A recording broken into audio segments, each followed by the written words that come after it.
Given height of bridge 50 meters, height of mean high water spring tide 4 meters, charted depth 10 meters. Find the earliest time when a vessel with 12-meter draft can sail out of Bombay on 5th March 1992 to pass safely with a minimum 1-meter clearance under the bridge, and what will be her UKC. Maximum height of the vessel from keel to top of the mast is given as 62 meters. It's a question from one of your past MMD exams for second mates. Incidentally, the previous question was also from the past papers. This question, which looks little confusing, can become very simple if you can transfer this information onto an appropriate diagram. Now, since we are given the charted depth, so we can start with the seabed. Let this line represent the seabed. As the charted depth given is 10 meters, that means the chart datum is 10 meters above the seabed. So we go to 10 meters above the seabed, and what we get is the level of the chart datum. Why? Because the charted depth is measured from chart datum. Then we are given the height of mean high water spring tide, and we know all tide heights are given from chart datum. So that means if we go 4 meters above the chart datum, we shall have the level of the mean high water spring. Now, next we have is the height, charted height of the bridge, which is 50 meters. And in Tide video 1, we learned that all the charted heights and elevations are with respect to mean high water spring. So if we go 50 meters above the mean high water spring level, we shall get the bridge. So we go 50 meters above this, and what we get there is the bridge. Now, if we add all these three components, that shall give us the height of the bridge from the seabed. So seabed to bridge height becomes then 64 meters. Question wants the minimum mast clearance from the bridge, under bridge clearance of 1 meter. That means our mast cannot cross this line. This is the highest point to which our mast top could be reaching when we are crossing the bridge. Now, mast to keel is given as 62 meters. Top of the mast to the keel is given as 62 meters. So if the top of the mast is in line with, touching this line, then if we come 62 meters below this, we shall have the keel of the vessel. And the vessel is then like this. And we have the mast. So top of the mast to keel is 62 meters. So that means from bridge to the keel becomes 63 meters. Bridge to the seabed is 64 meters. Therefore, this whatever is left here is the under keel clearance, and that under keel clearance is obviously then only 1 meter.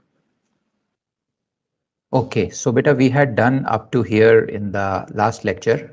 What is the UKC? UKC was one of the items which was asked to us. So we know the UKC will be 1 meter at this particular instance. Let's move ahead. Now we also have the draft of the ship. So from the keel, if we go 12 meters up, we'll get the sea level because the draft is given as 12 meters. So this gives us the sea level. Once we have the sea level, the depth of the seabed from the sea level becomes the depth of the sea at that point of time, which becomes 12 plus 1 as 13 meters. And what does the depth of the sea comprise of? It comprises of the charted depth and the height of the tide. So obviously, this depth of the seabed shall be charted depth, which is 10 meters, and this height, which is the height of tide.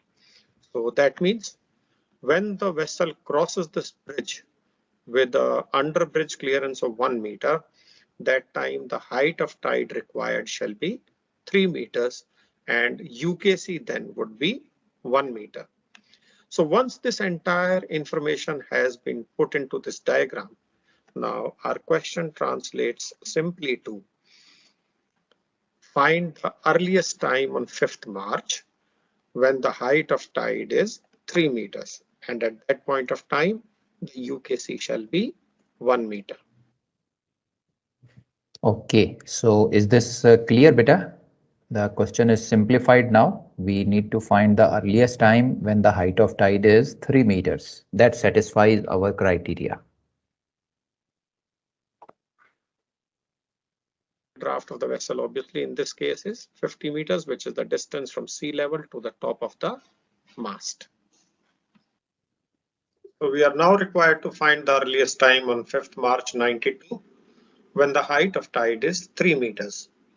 We go to the geographical index of ATT volume 2, which is alphabetically arranged. We locate Bombay in it. We find Bombay is in capital letters and also in bold, implying it's a standard port. Predictions are on page 153. We reach page 153 of ATT volume 2, and from there we pick up the tide predictions for 4th and 5th March. We've just picked up 4th March also because the question is about earliest time, whether it is going to be useful or not, that we can subsequently take a call upon. Okay, so beta, you can check out this data in the tide tables and note it down. Let me know if you have any doubts anywhere in finding this data. अगर question में आपको earliest time और latest time पूछा जाता है तो ऐसा possible है कि आपको उससे पहले वाले डेट में या लास्ट वाले डेट में से एक टाइम को पिकअप करना पड़े. Okay, just to give you an example, let us say हमारा जो 5th का पहला हाई वाटर है 0024 पे है अभी, अगर यही होता 0524 पे 0524, ओके, तो ऐसा पॉसिबल है कि हमें 4th की लास्ट एंट्री को पिकअप करना पड़ता. So that is why both these dates are picked up. We will see whether it is required or not. Did you get it, beta? Yes, sir. Okay. So shall we move ahead now? Whether it is going to be useful or not, that we can subsequently take a call upon. Now we need the earliest time on 5th March 92 when the height of tide is 3 meters. These were the predictions for 4th and 5th March that we had picked.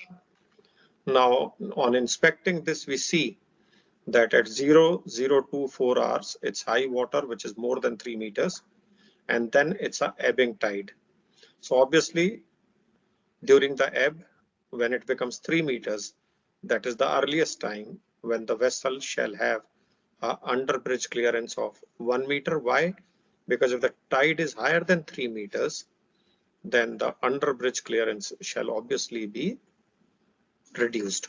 So therefore, we'll have to find out when the height of tide is 3 meters between 0024 when it is high tide and 0641 when it is low tide. So these are the two tide timings and heights which are of interest, and obviously what we picked up for 4th is not going to be used. So now we have the interpolation diagram. We have high water at 0024, height 4.3 meters, low water at 0641, height 1 meter. Duration of tide obviously is then 6 hours 17 minutes, and height range of tide is 3.3 meters. Now we go to this diagram on this side and we start plotting. On the low water scale, we mark the low water height. We are using the larger scale 0 to 4 and 0 to 7. So we mark off 1 meter of low water height. On the upper one, we mark the high water height 4.3. We join them and we get the interpolation line. Okay, so beta, you can note this down and you can mark the interpolation line in your diagram.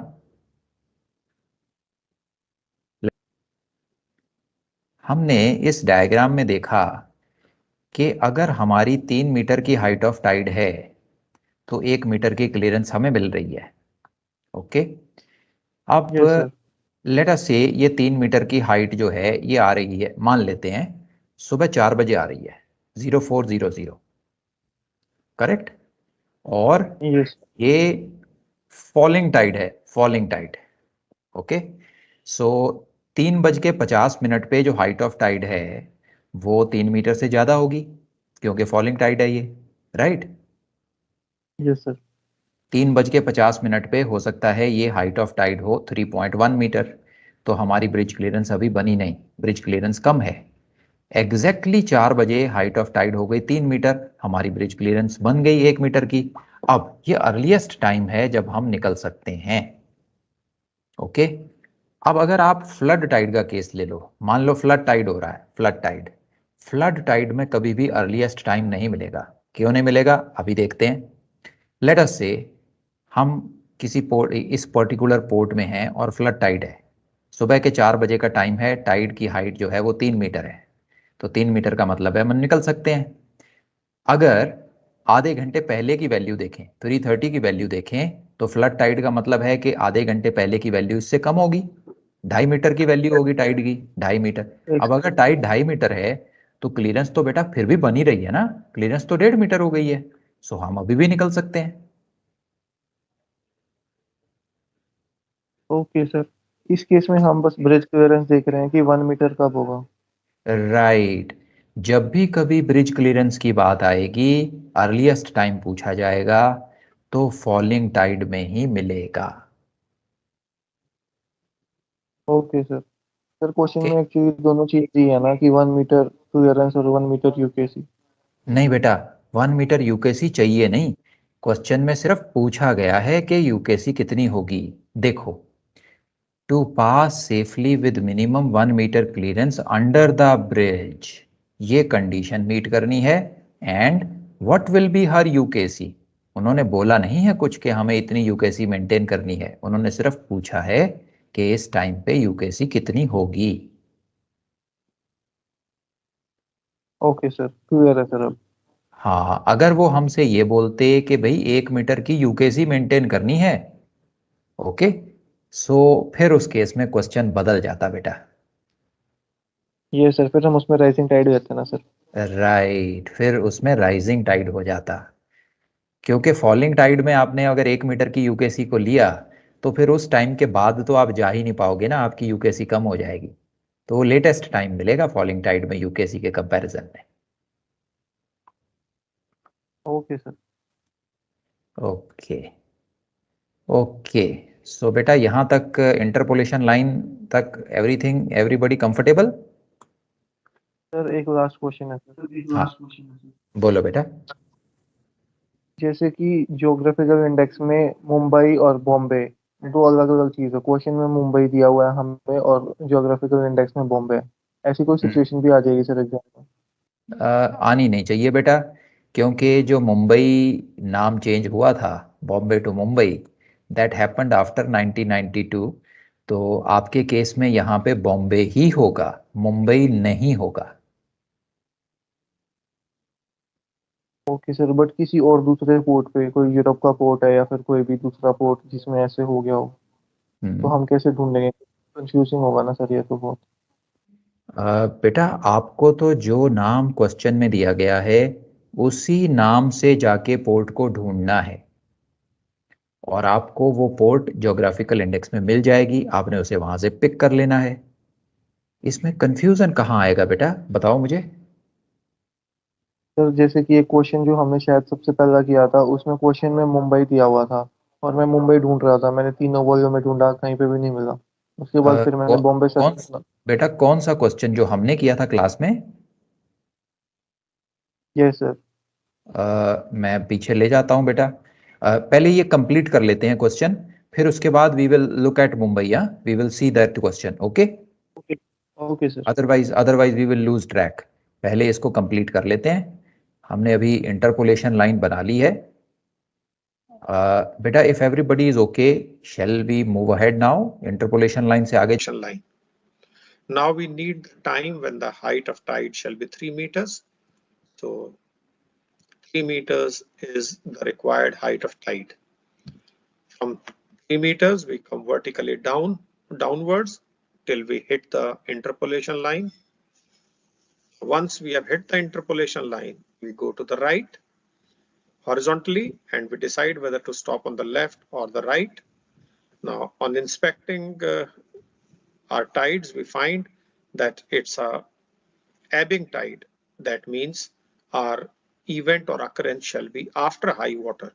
If it's after high water, that means we go to the right side curve. So we go horizontally from here and up to what level? We go for a duration of 6 hours 17 minutes by visual interpolation. So it will be between 6 and 7, 6 hours 17 minutes. And from there, we come vertically down till we hit the baseline here. And on the baseline, we read off the interval. And this interval is 2 hours 48 minutes after high water. Okay. So beta, have a good look at this working and let me know any doubt coming up to 2 hours 48 minutes.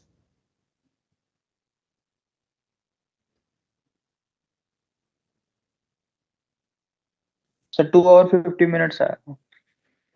Perfectly fine, beta. 2 hours 50 is okay.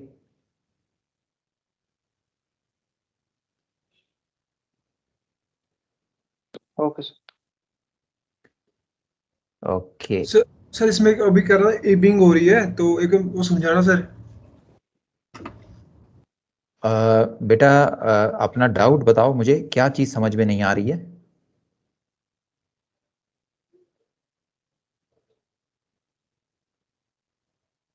आप ये पूछना चाहते हो कि हम यहाँ पे क्यों नहीं रुके, हम राइट साइड में आके क्यों रुके हैं ग्राफ में? हाँ सर, हाँ सर. Okay okay. टाइम बाद का है इसलिए आ गया ना वो आगे. मैं बेटा बताता हूँ अभी आपको. देखो बेटा, ये जो पहला वाला ग्राफ आप देख रहे हो ना, पहला वाला जो लेफ्ट साइड पार्ट है हमारे ग्राफ का, इसको बोलते हैं flood tide. Flood tide means पानी का लेवल बढ़ रहा है. और जो राइट साइड वाला पार्ट है हमारे ग्राफ का, इसको हम बोलते हैं एब टाइड. एब टाइड का मतलब है कि पानी कम हो रहा है. तो हमें अपने फिगर्स में देखना है कि यहाँ क्या हो रहा है. अगर आप हमारी वैल्यूज में जाओ तो आप देखो 0024 पे हमारा हाई वाटर था और 0641 पे हमारा लो वाटर था. तो ये कौन सा टाइड है बेटा? राइजिंग टाइड है या फॉलिंग टाइड है? सर फॉल हो रहा है. फॉल हो रहा है. जब भी कभी टाइड फॉल होगा तो इस ग्राफ के राइट साइड वाले कर्व को ही यूज करेंगे. राइट साइड वाला कर्व फॉलिंग कर्व है और लेफ्ट साइड वाला कर्व राइजिंग कर्व है.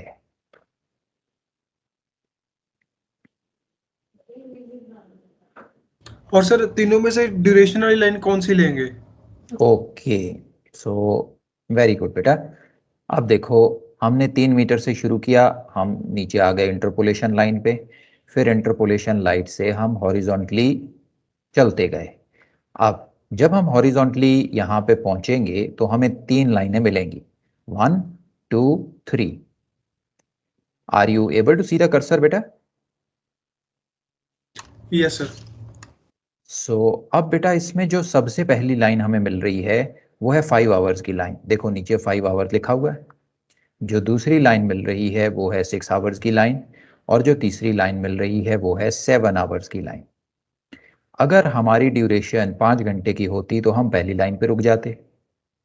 अगर हमारी ड्यूरेशन 6 घंटे की होती तो हम सेकंड लाइन पे रुक जाते. और अगर 7 घंटे की होती तो हम तीसरी लाइन पे जाके रुकते. हमारी ड्यूरेशन यहाँ पे कितनी है बेटा? 17 minutes. Very good, 6 hour 17 minute. तो जो मिडल वाली लाइन है वो 6 घंटे की है, जो राइट साइड वाली लाइन है वो 7 घंटे की है. हमें 6:17 पे रुकना है जाके. Approximately you can say 1/4 of the और 1/4 और 1/3 of the total gap. Okay, तो आप देखो हमने यहाँ विजुअली अंदाजे से यहाँ पे 1/3 या 1/4 गैप लिया और इस पॉइंट से फिर हम लोग वर्टिकली नीचे आए. This is what we have done. ठीक है sir. Okay, since this is a approximation, ये पॉइंट थोड़ा बहुत आगे या पीछे भी जा सकता है, इसीलिए मैंने आपको बोला कि टाइम में प्लस माइनस 5 मिनट तक तो कोई प्रॉब्लम ही नहीं है. Not a problem at all. Plus minus 5 minutes is okay. जब पेपर चेक होते हैं बेटा, तो ये चीज़ एग्जामिनर को पता होती है, पेपर चेकर को पता होती है that this much accuracy is allowed in the working. Okay बेटा, clear?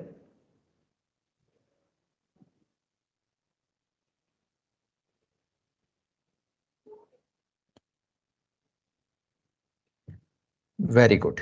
Let's move ahead then. We have the interval now. Interval after high water is 2 hours 48 minutes. So the height of tide shall be 3 meters at an interval of 2 hours 48 minutes after high water. And what is the time of high water? 0024. Therefore, the time of required tide shall be 0312 hours. That means 2 hours 48 minutes after 0024, and that time is 0312 hours. Okay, so this brings us to our answer beta. 0312 is our answer. This is the earliest time on 5th March when the vessel can sail out, keeping this much of bridge clearance.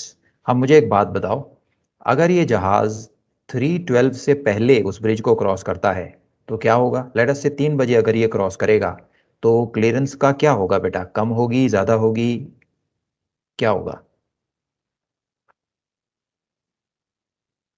ज्यादा होगी sir पहले. ज्यादा होगी sir.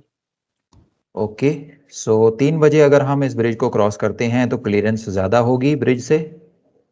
No sir, bridge से कम होगी और यूकेसी ज्यादा होगी. वेरी गुड, ये दूसरा ऑप्शन आ गया बेटा, कम होगी. सो कौन बनेगा नेविगेटर?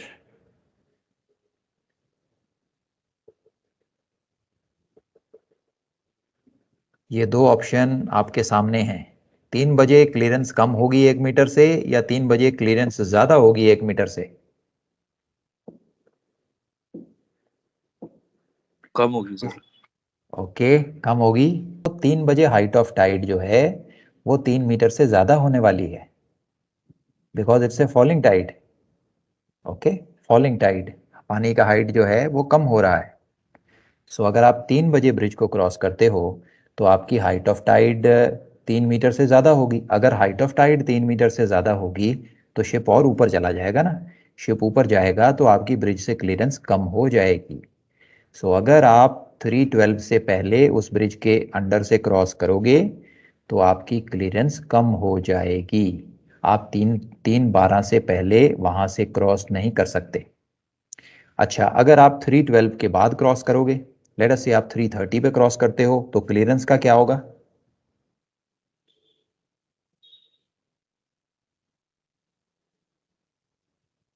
ज्यादा हो जाएगी क्लियरेंस ब्रिज से. वेरी गुड बेटा. So if you cross it at 3:30, since it's a falling tide, vessel will come down, height of tide will reduce, आपकी जो ब्रिज की क्लियरेंस है वो बढ़ जाएगी. It will increase. And if you think carefully, UKC के साथ बिल्कुल उल्टा होगा. यूकेसी अगर आप देखो तो यूकेसी 3:12 से पहले अगर क्रॉस करोगे तो 3:12 से पहले यूकेसी ज़्यादा होगी और 3:12 के बाद अगर क्रॉस करोगे तो यूकेसी कम हो जाए. ये जो डायग्राम है ना, लेट मी शो यू, ये वाली जो डायग्राम है, इस डायग्राम को अपने हाथ से अपनी नोटबुक में बनाना. तो अपने हाथ से अपनी नोटबुक में अच्छे से बनाना और फिर इस पे मेडिटेट करना. सुबह उठ के 10 मिनट 15 मिनट इस डायग्राम को देखते रहना, तो आपको पता चल जाएगा कि जहाज ऊपर नीचे कैसे डांस करेगा टाइड के बढ़ने पे और कम होने पे. यूकेसी कैसे बढ़ेगी और कम होगी, ब्रिज क्लियरेंस कैसे बढ़ेगी और कम होगी. Okay, yes. Okay. Basically cover up the standard ports of ATT 2 and 3. हमारी सारी स्टैंडर्ड पोर्ट्स कवर अप हो चुकी हैं. इनके टाइड की कैलकुलेशन हम देख चुके हैं. अब जो हमारा अगला टॉपिक आने वाला है, ये थोड़ा सा पावरफुल टॉपिक है, कॉम्प्लिकेटेड टॉपिक है। टाइड में सबसे मुश्किल सवाल जो है वो अभी आगे आने वाला है हमारा, that is secondary port of ATT 1। Admiralty tide tables 1 की सेकेंडरी पोर्ट की टाइड कैलकुलेशन सबसे मुश्किल। ओके, इसमें हम यूज करेंगे लॉट ऑफ इंटरपोलेशन। स्टेबिलिटी में इंटरपोलेशन कर रहे हो बेटा हिंजिप के साथ? यस नहीं सर। Very good. थोड़ा बहुत। तो जैसे पार्टिकुलर्स निकालते हो ना, हाइड्रोस्टैटिक ड्राफ्ट के साथ पार्टिकुलर्स निकालते हो, बिल्कुल वैसी ही इंटरपोलेशन यहाँ भी करेंगे। अब वो आएगी अगले टॉपिक में, which is secondary port of ATT 1। Okay, so कमर कस के बैठना अगली क्लास में। ये मुश्किल टॉपिक होने वाला है।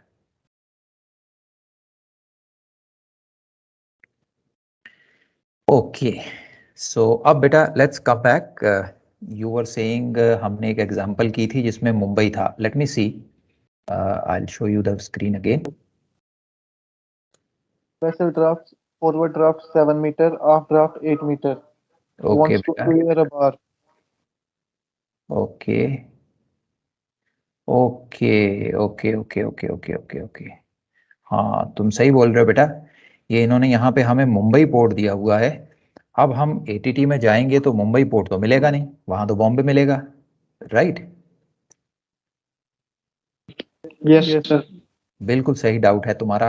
अब ऐसे केस में अगर ऐसा हो जाए कि आपको यहाँ पे पोर्ट का नाम नहीं मिल रहा है, तो सबसे पहले तो वहां पे ये ढूंढो कि कहीं उन्होंने पोर्ट का नंबर दिया है। जैसे इस केस में उन्होंने नंबर दे रखा है 4359। Yes sir. ओके, में गलती है, there is a mistake in the question, because 1992 में मुंबई था ही नहीं, 1992 में बॉम्बे ही था। So but anyway, let me check, give me a minute. तो बेटा ये हमारा ATT है। अब अगर आपको जो नाम दिया हुआ है वो नाम नहीं मिल रहा है, तो दूसरी चीज जिससे आप ये पोर्ट को ढूंढ सकते हो वो है पोर्ट का नंबर। जैसे इस पर्टिकुलर क्वेश्चन में उन्होंने हमें मुंबई के साथ नंबर दे दिया 4359, राइट? सो ये दूसरी चीज है जिसके साथ हम पोर्ट को आइडेंटिफाई कर सकते हैं। कैसे? लेट अस सी। हम वॉल्यूम 1 में चले गए, लेट अस से हमें वॉल्यूम भी नहीं पता। वॉल्यूम 1 में अगर आप नीचे जाओगे तो ये आपने देखा, दिस इज द इंफॉर्मेशन। ये चार्ट डेटम की हाइट दे रखी है। ये जो टेबल 3 है बेटा, इस टेबल 3 से भी आप देखोगे जो पोर्ट के नंबर है ना वो सीरियल ऑर्डर में शुरू होके हमें दे रखे हैं, 1 2 3 4 5 6 दैट वे। और ये जो नंबर्स हैं ये ATT 1 से शुरू होते हैं एंड दे कंटिन्यू। ATT 2 में ये कंटिन्यू हो जाएगा। ओके, जैसे अगर हम नीचे जाएं तो यहाँ पे 480A तक मिल रहा है हमें। ओके, और यही चीज आपको आगे भी मिलेगी, डेली प्रिडिक्शन के बाद भी मिलेगी। Let me show you.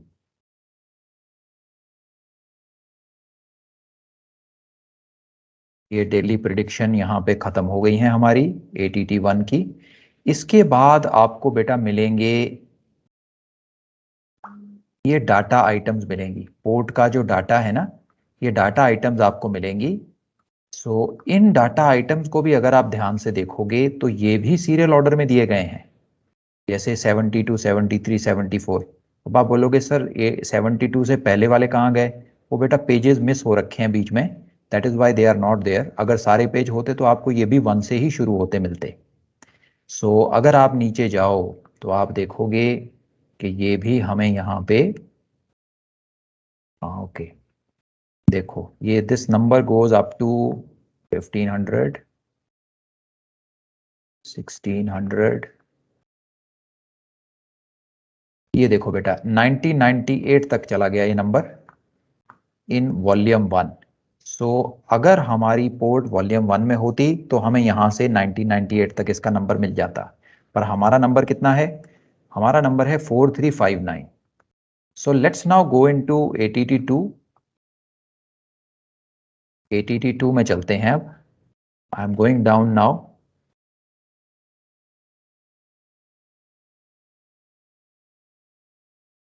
ये हम ATT 2 में आ गए बेटा। और ये आप देख रहे हो यहाँ पे नंबर बढ़ रहे हैं. We have come up to 3700. What is the number which we are looking for? 4359? Yes, sir. 4359. 4359. Okay, let's see. ये देखो बेटा, ये मिल गया हमें 4359 यहाँ पे.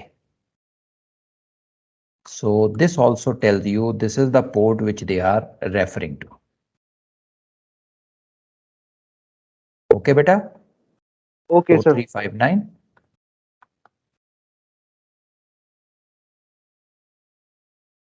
Clear है sir. राइट बेटा. सो अगर आपको नाम में कुछ भी डाउट हो, जैसे इस केस में मुंबई दे रखा है इन्होंने, दो it is a mistake, Mumbai देना नहीं चाहिए, यहाँ पे बॉम्बे ही होना चाहिए. 1992 में मुंबई बॉम्बे था, मुंबई का बर्थ नहीं हुआ था, Bombay was there. So but anyway उन्होंने हमें साथ में नंबर दे दिया. This number will help us to identify.